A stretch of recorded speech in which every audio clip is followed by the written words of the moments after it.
The David Pakman Show at davidpakman.com.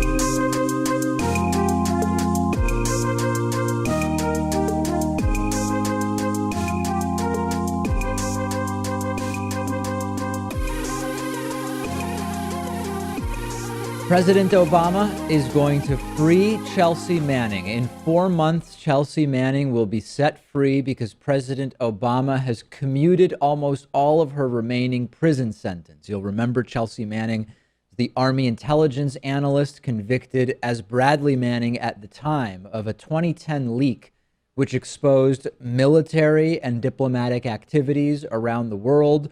Some very disturbing videos of American military actions in Iraq. And these are leaks that gave WikiLeaks sort of the initial worldwide notoriety. They were the recipients and the eventual publishers of the Manning leaks. And Chelsea Manning is a transgender woman in a men's military prison. She attempted suicide twice in the last year and has been jailed in total for nearly 7 years, if you include the pretrial detention and, of course, the initial years serving her sentence. She was sentenced to 35 years in prison. This is by far the longest punishment we've ever seen for a leak conviction. Will be freed in May of this year, 4 months from now, instead of in 2045. Of course, a number of Republicans criticizing this, Paul Ryan calling it outrageous. I'm developing a sense that if Paul Ryan calls something outrageous, it's probably pretty good, and we should be looking into doing more of it. He may just be doing it for political posturing, too, disagreeing with Obama in his last chance that he can. Let's take a look for comparison at some other prison sentences for leak convictions. Of course, every one of these situations not exactly the same, but to give you a sense, former CIA officer Jeffrey Sterling, 3.5 years in prison. Former CIA Director David Petraeus, 2 years probation and a $100,000 fine. Former NSA official Thomas Drake, a year probation and 240 hours of community service. Couldn't even make it around 250 hours. Former State Department official Stephen Jin-Woo Kim, 13 months. And former CIA officer John Kirikou, 30 months. And again, Chelsea Manning, 35 years.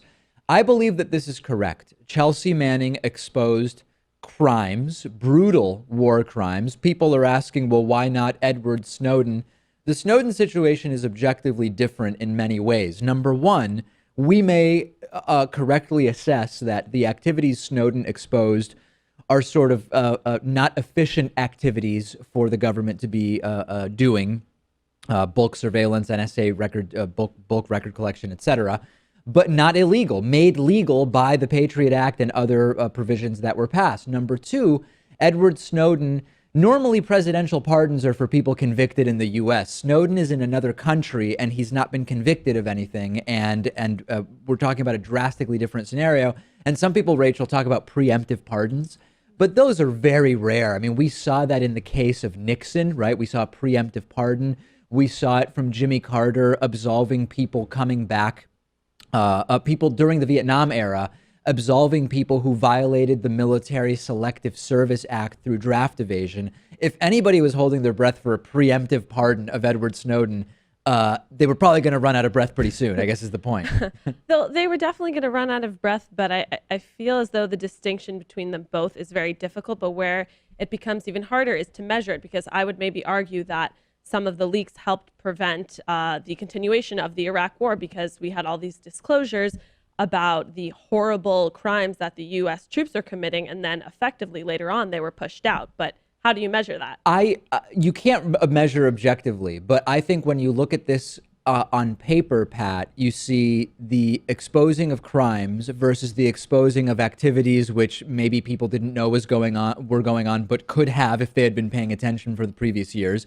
we're not really talking about similar situations. I think Edward Snowden himself even understands the differences there, because he went on Twitter and said that if President Obama was to act on one act of clemency, he should do it for Chelsea Manning. But he already had more ideological support because everyone was already worried about cybersecurity. Big picture, the Obama administration has been very aggressive against leakers, and Chelsea Manning sat in prison long enough for offenders maybe to think twice in the future, yet Chelsea Manning personally is going to be freed. And there are transphobic people saying this is bogus. The only reason she's being let out is because she played the I need my gender identity surgery card, blah, blah, blah. Whatever you think about that, Chelsea Manning did not deserve a 35-year sentence, period. I actually believe it's more likely that Edward Snowden will get a pardon under Donald Trump, given the friendliness with Russia. I don't know if you guys disagree with me on that. I mean, they could offer Edward Snowden up as some sort of bargaining chip for Trump. That's and interesting. hope to get something in return for it, yeah. Yeah, but if they keep doing this, it's going to set a dangerous precedent. So I don't know how likely that will be. Obama also granting 63 other pardons and 207 other commutations, mostly drug offenders. Can Chelsea Manning live safely out there in the free world, or will Chelsea Manning be a target? I believe she would be a target. Oh, I think she would definitely be a target from every kind of nationalist person who believed that she exposed very, very, very secret information that hurt a lot of civilians. And who will be out there to protect Chelsea Manning once she is living in the free world? Something that I guess that's the next step that we'll have to contend with. Betsy DeVos is Donald Trump's selection for Secretary of Education. She was destroyed yesterday. This is one of the most embarrassing performances I've seen at a cabinet confirmation hearing. I would argue probably ever. This was a total gong show, hilarity and simultaneously horrifying and scary. The big picture problem is Betsy DeVos is going to be Secretary of Education, and she doesn't even really believe in the concept of funding secular public schools. Before I play a couple of clips for you, let me set the stage to explain to you how nutty this billionaire is. In a 2001 interview, she said, I'll just put the quote up on the screen, and this relates to religion and education. This is from Mother Jones. In a 2001 interview for The Gathering, a group focused on advancing Christian faith through philanthropy, she and her husband offered a rare public glimpse of their views. Asked whether Christian schools should continue to rely on philanthropic dollars rather than pushing for taxpayer money through vouchers, Betsy DeVos replied, quote, "There are not enough philanthropic dollars in America to fund what is currently the need in education versus what is currently being spent every year on education in this country. Our desire is to confront the culture in ways that will continue to advance God's kingdom." That is the incoming Secretary of Education's priority with regard to funding and donating to education. Is anybody shocked that the religious nut who likes charter schools and has $5 billion might not be the best person to figure out how to improve public school education for everybody? And it became very clear during these confirmation hearings that she has no clue what the hell is going on. Let's start with Al Franken. Al Franken utterly embarrassed Betsy DeVos and asked a very simple question about a prevalent issue in education, which is proficiency versus growth. This is a total cringe moment. If you're allergic to cringe, I would skip the next minute and 44 seconds because it is really difficult to watch. Take a look at this. This brings me to the issue of proficiency, which the senator cited, versus growth. And I would like your views on the relative advantage of measuring, doing assessments and using them to measure proficiency or to measure growth. Good luck. Well, thank you, Senator, for that question. I think if I'm understanding your question correctly, which you're not, around proficiency, I would also correlate it to competency and mastery, so that each student is measured according to the advancement that they're making in each subject area. Well, that's growth. That's not proficiency. So in other words, the growth they're making is in growth. The proficiency is an arbitrary standard. If they've reached a level, the proficiency is if they've reached a like third grade level for reading, etc. No, I'm talking about the debate between proficiency and growth. Yes. And what your thoughts are on them. Well, I was just asking to clarify then. Well, this is a subject that has been debated in the education community for years.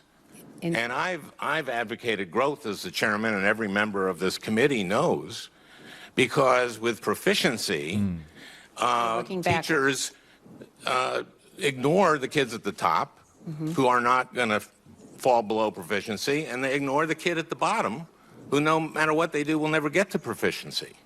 So I've been an advocate of growth. Yeah.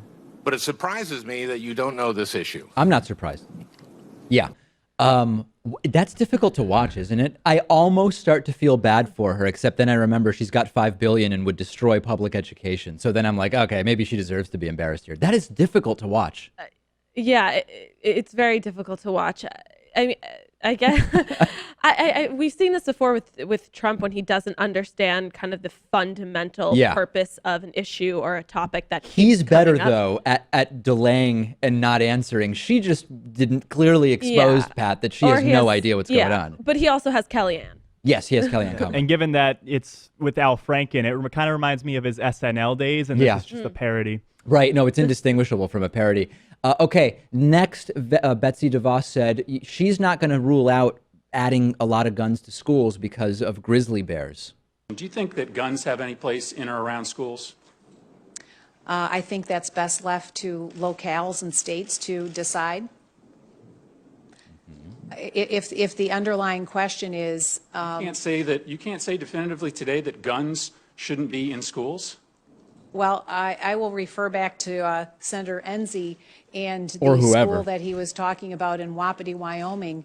I think probably there, I would imagine that there's probably a gun in the school to protect from potential grizzlies. If President Trump moves forward with his plan to ban gun-free school zones, will you support that proposal? I will support what the president-elect does. Is she Secretary of Education or Secretary of Local Wildlife? I mean, potential grizzly bears in Wapiti? What's the name of that town? Wapiti, Wyoming? And here's a back and forth with Senator Tim Kaine on whether she supports equal accountability for all schools. And I can't even explain this. It's about as bad as the Al Franken exchange. Do you think that schools that receive K-12 schools that receive government funding should meet the same accountability standards, outcome standards? All schools that receive public funding should be accountable, yes. Should meet the same accountability standards? Yes, although you have different accountability standards between traditional public schools and charter schools. Well, that's the question. But I'm really interested in this. Okay, Should everybody be on a level playing field? So public charter or private K-12 schools, if they receive taxpayer funding, they should meet the same accountability standards. Yes, they should be very transparent with the information, and parents should have that information first and foremost. And if confirmed, will you insist upon that equal accountability in any K-12 school or educational program that receives federal funding, whether public charter, or private? I support accountability. Equal accountability for all schools that receive federal funding. I support accountability. Okay, is that a yes or a no? I support accountability. Do you not want to answer my question? I support accountability. Okay, let me ask you this. I think all schools that receive taxpayer funding should be equally accountable. Do you agree with me or not? Well, they don't. They're not today. But I think they should. Do you agree with me or not? Well, no, because... You don't agree with me. Let me... The latest firmware update is glitchy because she's stuck on repeat again, like Marco Rubio. She doesn't want to commit to an answer, Pat, because she doesn't understand the question. Yeah, I mean, this is what happens when you choose someone for a role like this based on their ties and their wealth rather than their experience. She just doesn't know how to artfully answer that question. And the cherry on top, Betsy DeVos's family has made contributions that support so-called gay conversion therapy, something that fortunately has been banned for kids in California. China is making big strides towards being the leader on renewable energy and fighting climate change. The U.S. will likely be falling back in the renewable energy world under Donald Trump. China quickly becoming the alternative energy leader. And it's very interesting what's going on. We've been suggesting for several weeks now, probably a couple months really, that Germany politically is likely to assume the role of leader of the free world, as it's called. And in terms of energy, it looks like it's going to be China. We now have learned that China has suspended 85 planned coal power plants. Even the projects under construction will no longer go ahead. And instead, China's National Energy Administration is going to put 2.5 trillion yuan, which is about $361 billion, into renewable power between now and 2020. Listen to these numbers. This will reportedly create about 13 million jobs in renewable energy, with an estimate that wind, hydro, solar, and nuclear will contribute to about half of new electricity generation by 2020. And I know people will hear it and they'll say, yeah, China, China, China. It's sometimes hard to understand how big of a deal this is, but this is gigantic when you consider that China is up there with the US as the two top energy consumers. China, more energy consumption in total than the US, but less on a per person basis. This arguably represents the single biggest move away from fossil fuels in the history of mankind using fossil fuels. This is gigantic. Yeah, I think it's a great thing, and it's great that China, being one of the biggest polluters given their population, is at the forefront of this. And I would love it if this sparked a friendly arms race, I guess, and inspired other countries to follow suit. But I wouldn't expect the United States to be there. No, here in the U.S., Rachel, the conversation we've got politicians campaigning on is who can save the most coal jobs, while China, meanwhile, is putting $360 billion into alternative energy. We're not even having the right conversation in the U.S. We're not, but didn't China, they pledged, I think, what was it, 20% by 2030 away from carbon? Yes. Okay. Something significant. Yeah, and I feel like also they're trying to move away from their overly smoggy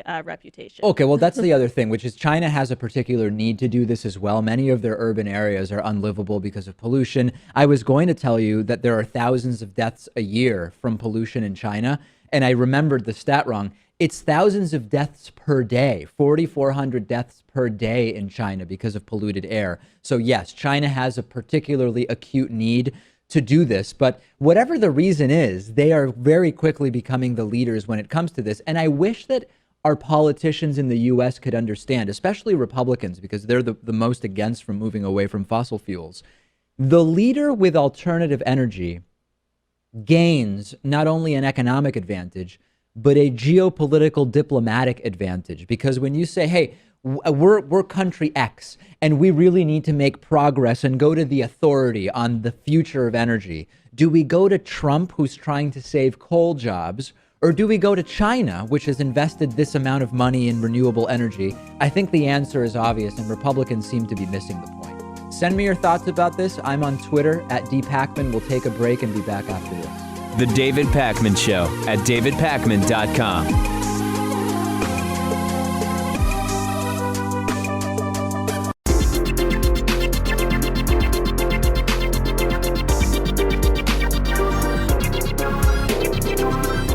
The David Pakman Show at davidpakman.com.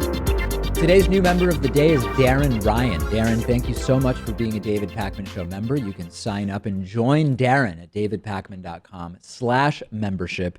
I will remind you that on Inauguration Day, in order to try to do something good on a day that will be a very, very dark day in American history, we're going to offer a huge, huge membership special to everybody on our mailing list on Friday. If you want to be notified about that, just sign up for our newsletter at davidpakman.com, and you'll be notified about that. Also, only 2 days left to donate to our crowdfunding campaign at davidpakman.com/donate. All right, let's get to Hatriot Mail. I'll remind you what Hatriot Mail is, especially if you've never heard it before.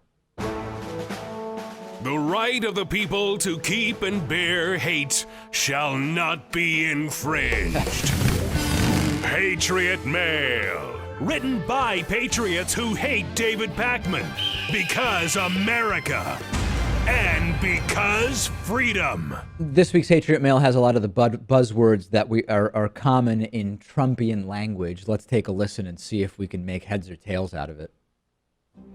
David Pakman and his little fans are all just jealous losers. who? Get jobs, losers. Get back to community college where you belong, Davey, and do your stupid little show there. Maybe at community college, you can take some speech therapy lessons to help with that gay lisp.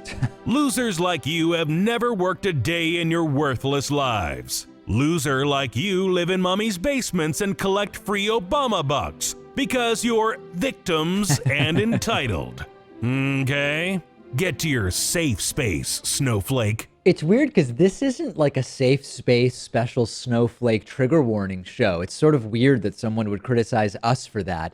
It's almost like they don't even really understand what the show is about when they write to me. And the whole community college thing, if the critique is the show should be broadcast out of a community college. We once shared space with a community college and it was a great space. I mean, there's nothing to be embarrassed about there. And if the thing is I should go back because I, as an individual, should get a community college degree or something. I mean, like, I have a master's degree. I don't know what the implication is there, that I'm not educated, but I guess I'm trying to maybe read too much into it. Yeah, you probably are. And unfortunately for this viewer, I mean, the show's doing well regardless of whether or not he agrees with what we're saying. And regardless of whether we're still at a community college or not, Rachel, which I know. By the way, what's wrong with community college anyway? There's absolutely nothing wrong with it. I think it's completely wonderful. I don't know if they're trying to use that as some sort of underhanded insult or backhanded insult. It's very, very odd. But at the same time, a lot of these Hatriots think that higher education is liberal indoctrination anyway. So it's a very, very inconsistent criticism. There's some stigma, I think, attached with community college that might not hold the same reputation as a private liberal arts institution. So maybe in that way it could be used as an insult, but an education is an education. It's a pretty flaccid critique, I would say. Yeah. All right. Remember, you can use coupon code Hatriot40 to get a major discount off of your membership at davidpakman.com/membership. Turn Hatriot Mail and Hatriotism into something good for independent media. Okay, I told you last week that the top donation to our Indiegogo campaign, which will end on the day of this guy right here's inauguration, Donald Trump, was $499 from Joshua. Last week, that was surpassed by two $500 donations, one from Sarah and one from a guy I will call Nick number 1. Those remain the largest single donations, other than the $3,500 single donation, which was a matching donation last week. That's kind of its own thing. But a different Nick, we will call him Nick number 2, has made a number of donations, which together total $588. And now Nick number 2, also known as Nick Reed, is the new leader. So with just 2 days to go, $588 is the high watermark for contributions from one person. Can someone else do it? We're getting to the end of the road with the Trumpian inauguration just 48 hours away. Even if you can't donate $588, but you can donate $5 or $8 or $2. We've had 160 donations roughly at $10 or less. Small donations matter big league or bigly, whichever you want. I mean, I'm flexible. I'm sort of agnostic on big league versus bigly. Please get them in. It ends on at midnight. We can't figure out if it's midnight Eastern or midnight Pacific on Inauguration Day. It doesn't really matter, though. It ends on Inauguration Day. This is it, davidpakman.com/donate. Oppressive Turkish President Erdogan is saying that Donald Trump did great by putting CNN reporter Jim Acosta in his place during last week's insane press conference. This is the same President Erdogan who once said he's more and more against the internet every day. This is the same Turkish president who once called Hitler's Germany an example of effective government. Not exactly the instance I like to point to when I want to talk about how efficient and effective a government can be. And Erdogan reminded the audience that Donald Trump, he had this press conference last week first one after being elected. He didn't allow CNN reporter Jim Acosta to ask a question, saying that it's CNN is fake news. I'm not allowing you to ask a question. And President Erdogan said, look, a mistake done against Trump during his press conference, and Trump put that group's reporter or columnist in place.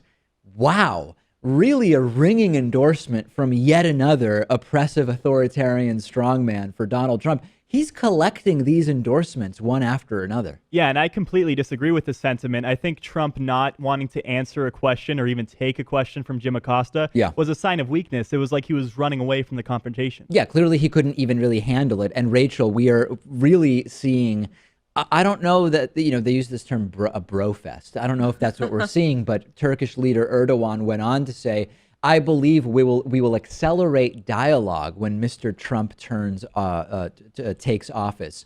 This is not one-way praise, because Donald Trump praised Turkish President Erdogan for, quote, turning the coup around.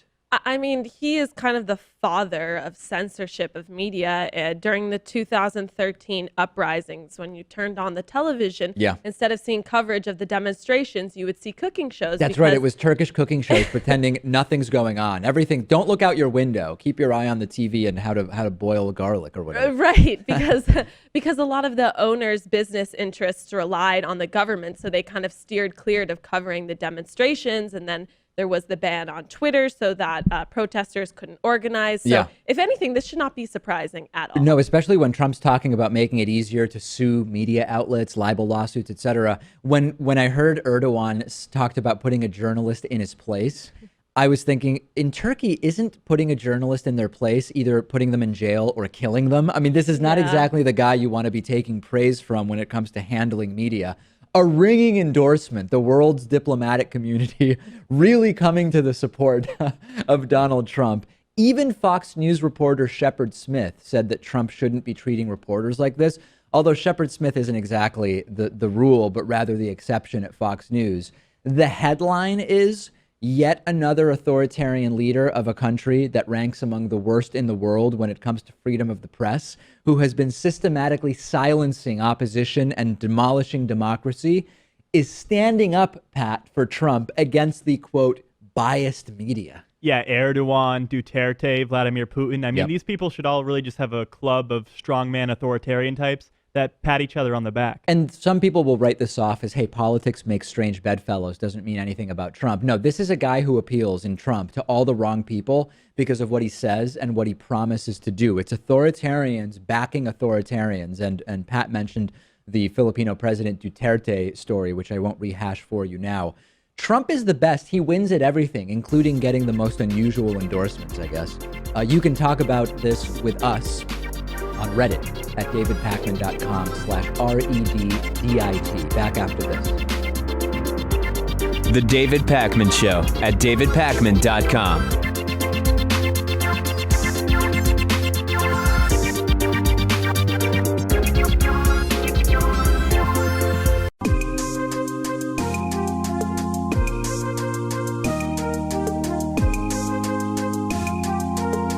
Welcome back to the David Pakman Show. I'm joined today by Anthony Magnabosco, who is a skeptic who has spoken with hundreds of people using something called street epistemology. Let's start with an example of Anthony's work. Take a look. When you have experiences, you attribute those to your God. And what do you think the Muslim would do with the same sort of miracles and experiences? The same thing I would do. And what do you think the Hindu might do? The same. Pray to their gods, thank them. Yeah.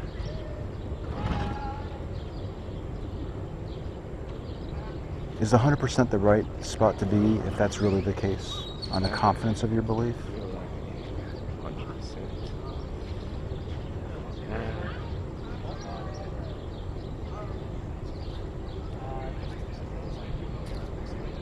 I believe so. Yes. Thank you so very much. I really appreciate your time. So, Anthony, I mean, the tough thing when you're doing when you're having these types of conversations with people, trying to get them to examine how they arrived at the beliefs that they have, is people very often get either defensive or argumentative, which by and large doesn't seem to happen in many of the videos I've seen of you doing this. So how did you develop your method that you apply here? Well, I wish that I can take credit for it. It actually originated from a book called A Manual for Creating Atheists by Dr. Peter Boghossian, which I believe you had on your show at one point. And I read the book and I thought, I have to go out and try this. So I did. So 3 years ago, I went out and started having conversations with people. And I started learning that this more gentle, reflective approach called street epistemology for one-on-one conversations was definitely seemed effective when helping a person examine the method they use to arrive at their belief without causing them to get defensive and without causing them to argue with you. And like that example showed, it was a very friendly back and forth. And by the end of the talk, you can see he was really thinking about why he held this belief. Yeah, he was, although he seemed to still stick to the original belief. So I guess I'm curious, what do you know about how frequently people will actually end up with drastically different conclusions? And of course, a lot of it might happen long after the conversation you have with them, right? I mean, how do you assess the success of these conversations? And is the goal even to convert people's views? Those are all great questions that I honestly don't, I'm still trying to wrap my head around what those answers are. I don't really know what a success looks like yet. I don't really know how we can measure a success. In that instance, with that young man, at the end of a talk, even though he paused for 30 seconds or so to think about, can I really be 100% sure that this God exists? Yeah. He basically confirmed that he was still holding the belief. But what we've found from the thousands of people that are starting to use this method, that oftentimes people are not changing their minds on camera or in front of you. The change usually happens when they're alone with their thoughts and they're thinking back on the conversation. And I think if they're being honest with themselves, if they really think about the methods they use to conclude that the belief is true, and they realize that I don't have a reliable method to know that this thing is true, they will almost certainly lower their confidence in the belief. I wish I had an answer for you. That's one thing that we want to try to move towards is developing, like getting the word out for one thing, so that people watching this video might say, this is exactly what I've been looking for. This is what I want to research, because we want to know if this technique is ineffective or not. There's this guy named Ray Comfort, who I'm guessing you're familiar with, who does sort of the opposite of what you do, which is he goes to the streets and he asks often incomplete or questions that lack significant context to try to convince people about how obviously a personal Christian God exists. What do you see as the main difference between sort of street evangelism and street epistemology? Obviously, I think we can all sort of notice the difference in terms of the sort of subject matter, the approach of the person asking the questions. But in terms of its underlying principles, what is the real difference in terms of what you're doing? And it seems like you're opening views versus trying to narrow and focus them. Is that right? Yeah, it seems like you've kind of summed that up. You're right. So even though the word street is in street epistemology, there's a common misconception that we're just as bad as the evangelizers that are out there.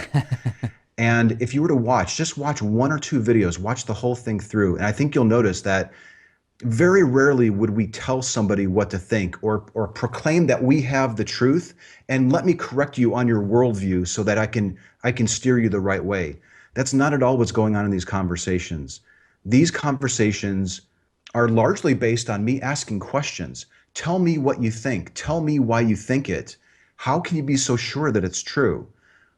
The beauty of these types of conversations where street epistemology is happening is I'm never telling anybody what to think, or I should very rarely be doing it, because I'm interested in learning how you've concluded that it's true.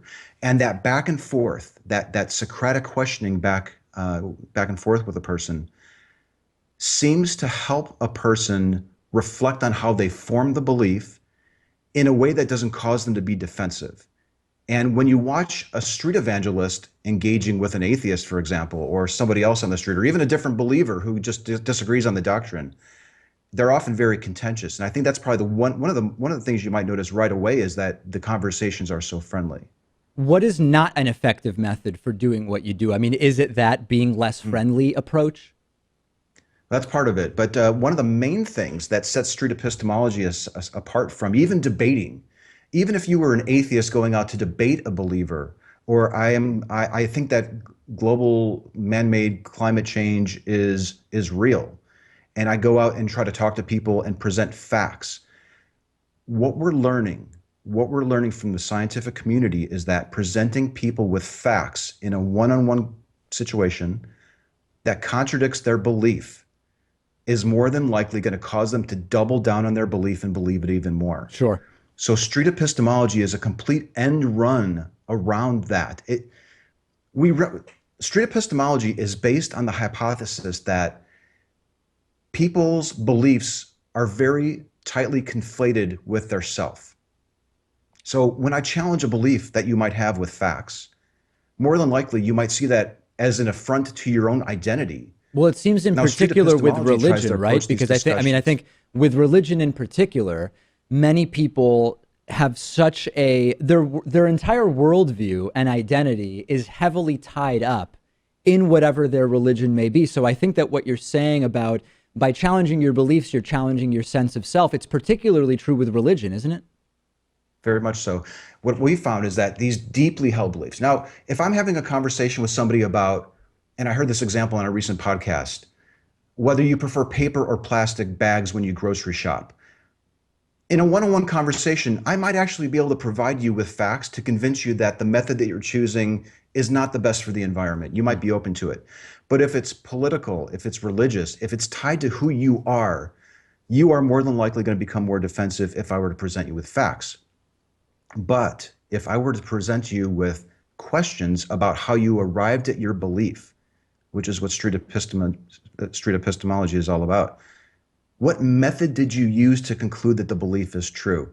That's the moment where people seem to be able to set aside the belief and inspect it with me together. We actually set the belief aside, and we're both there working together to figure it out. And that's what I think sets street epistemology apart from most other debates that you might see on YouTube, for example. Other than watching the videos of street epistemologists like you, who might you what authors or what texts might you recommend people in our audience who are interested in this read in order to familiarize themselves with sort of both the underlying principles and some of the techniques that you employ? So A Manual for Creating Atheists is the book by Dr. Peter Boghossian. I would definitely recommend everybody pick that up. He also created an app recently called Atheos, which goes on your phone, Android or Apple stores. Motivational interviewing would be good. If you have an interest in cognitive behavioral therapy, might be good. These are areas where I'm not even an expert, and I don't want to get so bogged down in the academia of it, because I read Peter's book, I started going out and doing it, and I committed myself to learning it, and I think I've become fairly proficient at it. I don't have any special abilities. I didn't go to school to learn this. I've just been educating myself, and there's more resources out there available for people today more than ever. Can you talk about if there are any such incidents where you didn't get a good reaction from the person that you were talking to, where things maybe got dicey, and sort of what took place? Oh, yeah. Yeah, that's happened occasionally. But what I found is that when I find myself encountering somebody that's so confident in their position that they're unwilling to open themselves up to the possibility that they might be mistaken, that's when I can feel my heart racing, and I'm kind of getting more angry, and I feel like I want to start debating them. When I slip back to my old ways, because I used to go out and debate with people. I have videos where I'm arguing with street preachers. It doesn't get you anywhere. So I have had those encounters, and those examples are on my channel so that you can literally see the progression of how much more effective I think I've become. But yeah, those happen, but those are few and far between. I think these days, if I'm going out and using street epistemology, very rarely does a person get upset. They're almost always happy to have had the conversation. They want to talk again. When can we please talk again? Or I've got this other belief that I hold. When can we talk about that? What's the broader goal? I mean, obviously you can only talk to so many people. Only a portion of those are really going to be truly open-minded. Only a portion of those will end up actually changing their beliefs. What's the broader goal here? Well, my broader goal is to record these conversations that normally just happen organically. Okay, most people that use street epistemology just find themselves in these scenarios, and they're having a conversation with somebody that holds a belief. I like to record the conversations and upload them to my YouTube channel so other people can see that, right? Like if I didn't do that, we might not be speaking here today. So at the risk of it looking staged or that I'm initiating these conversations, which I am, I think it's important for other people to see it so that they're more comfortable mimicking it and learning it. So as far as the goal, personally, I want to live in a world where people believe things that are true, that people see it as a virtue to question, to doubt, to say, I don't know when they don't know. And I think the world will be a better place if we got to that point. So personally, that's my goal. And I think a lot of people that are in the street epistemology movement, for lack of a better word, probably feel the same way. We've been speaking with Anthony Magnabosco. You can check out his street epistemology. Go to youtube.com and just search for his name, Anthony Magnabosco, and you will have no shortage of videos to watch. Anthony, thanks so much for talking to us about this. Super interesting. It is really my pleasure being on your show. Thanks. The David Pakman Show at davidpakman.com.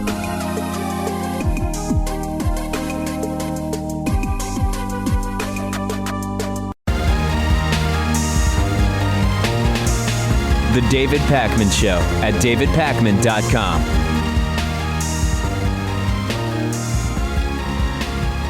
One of the few actual policy takeaways from that Gong Show press conference last week that Trump gave, which was indistinguishable from a Saturday Night Live parody, was that he was promising, and his attorney said this, that there will be no new foreign deals whatsoever during Donald Trump's administration by his businesses. This is an effort to avoid the obvious conflicts of interest that he will not be able to avoid.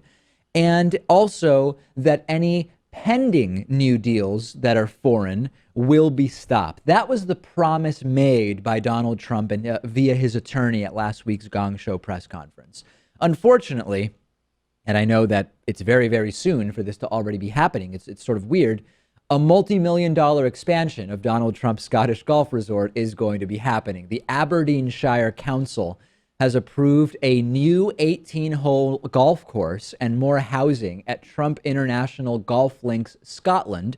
This is going to add a 450-room five-star hotel, timeshare complex, and private housing estate. It's going to add, as I mentioned, another golf course. It's going to significantly boost the value of the Trump organization. Now, you might say, well, David, this isn't really a new deal. This was a pending deal. But again, Trump's attorney, Sherry Dillon, announced last week that in order to avoid potential conflicts of interest, all pending deals will be terminated. This was supported after the press conference by a written statement from Dillon's law firm, Morgan Lewis, which said, again, this agreement prohibits, without exception, new foreign deals during the duration of Donald Trump's presidency.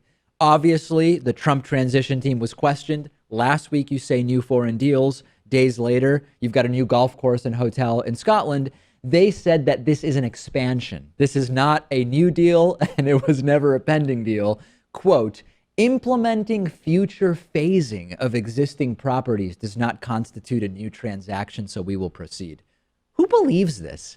Even if adhered to, this is sort of the problem with this arrangement that Trump has organized, which is it's all semantics, right? No new deals, no pending deals, but this is fine because it's just a phase of an old deal. So I guess nobody has to worry. I don't know. If there's a silver lining, it's that a lot of these plans may not even come into fruition. Scotland already hates Donald Trump for the most part. Yeah. I guess in the initial plan, he promised a $1.25 billion investment. Turns out it was some $50 million. He promised 6,000 jobs. Maybe it was a couple hundred. So you can see why there was a petition to even ban him from the UK. There's a documentary about the entire Scottish golf course thing that people check out. Bottom line on this is that even if Trump adheres to the agreement as he outlined it last Wednesday, it's still nonsense. The Office of Government Ethics said that even as presented, Rachel, even if Trump does everything he said he would do, that it still is ethically and morally dubious what he's doing here. I don't believe that there's any way that Trump would avoid conflicts of interest. I mean, it doesn't stand to reason that it's even possible. He's not going to divest. His kids are going to own these businesses. The entire thing was a smoke and mirrors show. It definitely was, but I don't understand how there's nothing that's put in place to stop him from his failure to meet an ethics standard that every other president has upheld up until this point. This is what people don't get. People say, David, the emoluments clause of the Constitution. Trump can't do it because he's in violation of the Constitution. That provides a framework under which you could challenge what Trump is doing if someone wants to actually challenge it legally, or the Office of Congressional Ethics or whatever. It doesn't automatically do anything. And we've talked about that, Pat. Someone needs to go forward. It doesn't do anything just to say, well, this exists in the Constitution. Okay, but so now what? And also, the emoluments clause only deals with accepting gifts from foreign dignitaries. Yes, that's true. So, I mean, the domestic front is still fair game there. Another odd moment from Donald Trump's bizarre and bloviating press conference last week was when Donald Trump said, hey, the public has no interest in seeing my tax returns. Only media cares about that. That could not be further from the truth. According to a new ABC News poll, 74% of Americans want to see Trump's tax returns. This is even more than the number that wanted to see them before the election. Trump's anticipated reaction at 3:30 a.m. on Twitter, I don't know, probably something like 74% of Americans are buying into fake news. They're dumb enough to pay taxes, unlike me. That makes me smart. Sad, low energy. I haven't actually seen that tweet, Pat, but I'm sure Trump will write it off as no big deal, as he does with most things. Also from the same poll, before he even takes office, 43% of Americans already believe Trump is not abiding by federal ethics laws. I'm glad Trump is really draining the swamp and fighting corruption and exhibiting full transparency by showing us what potential conflicts of interest. Oh, wait a second. No, he's not doing that at all. And the funny thing is, he's forgetting the entire thing he repeated countless times. I can't release the tax returns because I'm being audited. I'll release them as soon as the audit is done. Of course, not that that matters. The IRS has already said an audit doesn't prevent you from releasing tax returns, but Trump will never release the tax returns. The only option, as I've mentioned, is hacking them. Go back to 2011. In 2011, Trump said, we'll look at that. Maybe I'm going to do the tax returns when Obama does his birth certificate. I'd love to give you my tax returns. Of course, we got the birth certificate, still no taxes. 2014, Trump saying, if I decide to run for office, I'll produce my tax returns, absolutely, and I would love to do that. No tax returns. Trump in 2015, I would certainly show my tax returns if necessary. Well, I guess that he doesn't find it to be necessary, and I won't even give you the list of 2016 quotes because the show is only an hour long. Reporters, rather than standing aside while Trump bashes CNN in public, they should unite and just ask Trump about the tax returns at every opportunity. Every press conference, Rachel, the question should be, when will you release your tax returns? We want to see what's in there. We need to figure out what conflicts of interest there are. And there's this unwritten rule that sort of exists among reporters, which is if another reporter is sort of not allowed to ask a question, whoever gets called on next can ask the question that the ignored reporter was going to ask. And I think that here, this needs to be sort of applied as a group. 74% of Americans want those tax returns. Every reporter should just ask for them every time they get a chance to ask a question. Oh, they totally should. But then there's people like Breitbart who will just release an article and say, oh, no, it's totally okay. And Elizabeth Warren's potential bill is just an attack on Trump. And when John Kerry's wife only released the first 2 summary pages and no one noticed there. So, so those journalists will support him. They won't ask. The best move for me from the entire press conference was immediately after calling CNN fake news, he goes, Breitbart, what question would you like to ask us? Yeah, and that was the first press conference in a long time. So you could see that if they keep going after him on these tax returns, he could just shut down altogether and not have any more of them. Oh, yeah. And I know that is something he said. He's not going to be like Hillary, who didn't do a press conferences for a very long time. Trump's going to do press conferences. I hope he sticks to that, but I am not convinced that if it starts getting adversarial, the press conferences will continue. We have a voicemail number. The number is 2192-DAVID-P. I think that this caller misunderstands the definition of the word fact. Let's listen together. Hey, listen, huge fan of the show, but I hate the Patriots, and I want to let you know they're going to get smacked by the Steelers. My Steelers are going to whoop them. Whoop them. So I'm just I know you like to deal with facts. Right. So I'm telling you facts. The Patriots are getting stomped. Fact. Steelers are going to win. That's a fact. Mark my words, the terrible cow will strike in Foxborough. Yeah. Listen, I am rooting for the New England Patriots, of course, as I believe you are, Rachel. Yes. And as I believe you are, Pat. Of course. Okay. Aside from that, though, to say that a prediction about the outcome of a game that hasn't happened is a fact goes against the definition of a fact. By its very nature, predicting an outcome for a game in the future is not a fact. It's a fact that the caller predicted that, but it's not a fact to say the Patriots will lose. That's not a fact, but there's a common usage of the word fact. Colloquialism. Colloquialism in a very slang way amongst many young men that I've witnessed. I guess Sure. I've just seen a trend with men. You've never seen women do this? I not as much as I've seen men. So, for instance, I've seen a lot of my male friends who will comment on the appearance of a girl and say, oh, that girl is dope. Facts. Oh, right. So but of course, it's an opinion. Exactly. But Wow. it has it's changed its meaning for the younger crowd. Is Pat one of the young men you've witnessed do that? I have. You have? Wow. Multiple occasions. Okay. Well, anyway, listen, I will be watching. I am very, very excited about this game. And the winner will go to the Super Bowl. What was Super Bowl 52? I don't 51. Even 51. Okay. It's hard to keep track at this point. It is. On the bonus show today, Google Maps may soon show you how difficult it is to park near your destination. There's a startup that wants to restore your youth with blood transfusions, although they don't actually tell you that it will work. And a controversial band is taking on the Supreme Court in a trademark case. All of those stories and more on the bonus show. DavidPakman.com/membership. Sign up and get instant access.